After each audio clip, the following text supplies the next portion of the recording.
Merci beaucoup. Bonjour Emmanuel Ducrot. Bonjour Dimitri, bonjour à tous. Signature Europe 1, une histoire incroyable que vous nous contez ce matin, c'est à Maisons-Laffitte dans les Yvelines. La justice prive des enfants de récré en plein air parce qu'ils sont trop bruyants. Oui, c'est un récit du site actu.fr qui rassemble le travail des grands titres de la presse quotidienne régionale. Ou comment un conflit de voisinage entre une école Montessori et les habitants d'une résidence cossue s'est envenimé jusqu'au grotesque.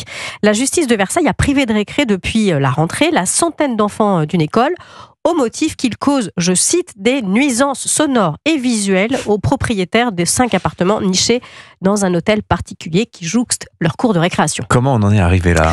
C'est une école privée qui a grossi et qui accueille de plus en plus d'enfants, lesquels disposaient initialement d'une toute petite cour de 100 mètres carrés, jusqu'à ce que l'école rachète au printemps 2021 une parcelle de 500 mètres carrés juste à côté pour que les écoliers puissent s'ébattre un peu plus librement. On parle d'enfants de maternelle et de primaire, il faut que ça court. Oui, c'est là que les ennuis commencent. Eh bien oui, parce que les habitants des appartements de luxe, dont 2 sont des résidences secondaires, commencent à se plaindre des rires et des cris des enfants qui les empêchent de télétravailler ou de profiter de leur terrasse. Ben oui, on ne dit pas assez à quel point le rugissement des petits écoliers sauvages est insupportable. Et après des conciliations infructueuses, ils ont porté le dossier en justice. Alors l'exposé des faits est croquignolet. Ils décrivent, je cite, un sentiment d'enfermement forcé alors qu'ils se trouvent chez eux.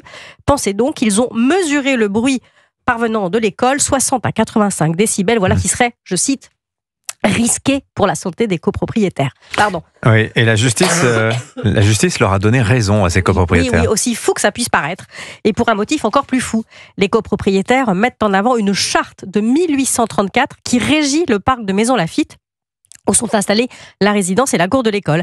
Un règlement qui interdit l'installation de, je cite, tout établissement insalubre, usine, manufacture, exploitation, commerce ou industrie pouvant nuire par le bruit ou par l'odeur. Et voilà donc nos écoliers Montessori traités comme des hauts fourneaux ou des avions au décollage privés de récré. Et ça va s'arranger cette histoire ? L'école a fait appel, d'autant plus énervée qu'elle doit payer 10 000 € de dommages et intérêts aux voisins. Ah oui. Mais quelle que soit l'issue de cette affaire, elle laisse quand même stupéfait.